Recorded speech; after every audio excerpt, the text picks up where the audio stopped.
Generally, a spring is fairly easy to create in SOLIDWORKS, but one question that comes up quite frequently is how to create a automotive spring like this that tapers off at the end and has flat spots on both sides. So we'll be using a variable helix and a swept feature to create this part. First, we want to create a new document, a new part. Then we're going to create a sketch on the top plane. I'll go ahead and draw in a circle at the origin and give it a dimension of 3 inches.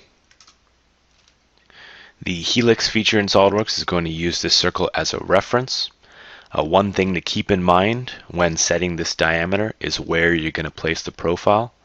In this case, we're placing our profile at the center of this line, which means that it's actually going to be slightly wider than 3 inches. So you just want to keep that in mind when creating your springs.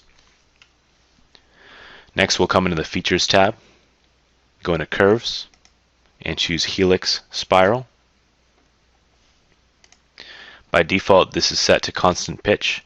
In this case, we're going to use the variable pitch option. And you want to go ahead and just key in the following values. The first pitch is going to be 0.1, and then the next pitch is 1 into 1 revolution. The next pitch is 1.2 up to 6 revolutions.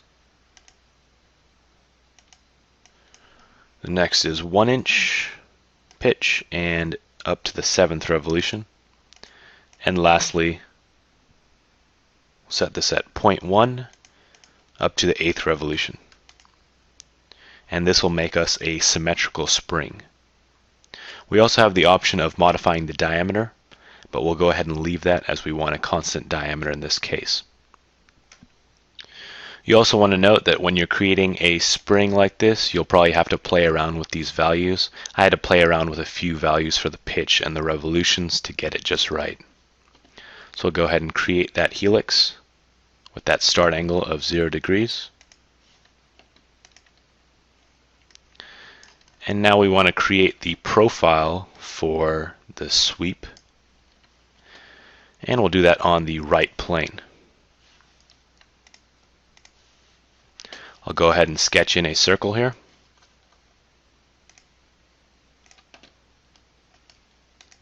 And now we want to create a pierce relation with the helix. You want to make sure that you're not selecting the point at the end of the helix though, because when you do that and select the center point there, you'll notice that no add relation box comes up. When you click the helix and the point, that add relation box comes up and we have the choice to pierce, which we'll choose.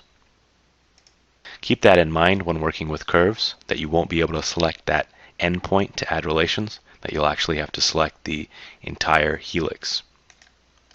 Also, if we were to select a different loop of the helix, it would move the circle down and pierce at that loop instead.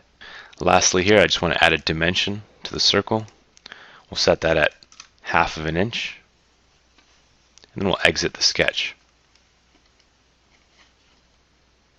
Now I want to use the swept boss base, and I'll choose the circle as the profile and the helix as the path. And click OK.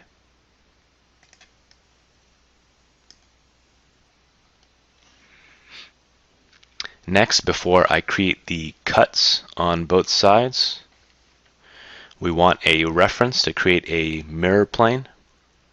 In this case, rather than having to look back into the height of the helix and trying to figure out where that plane should go, we're going to go ahead and click on the outside face of the helix, go to Reference Geometry, and choose Point. And by default, that's going to place a point at the center of that face. So it's going to be easy to create a mirror plane. So go ahead and create a sketch on the top plane.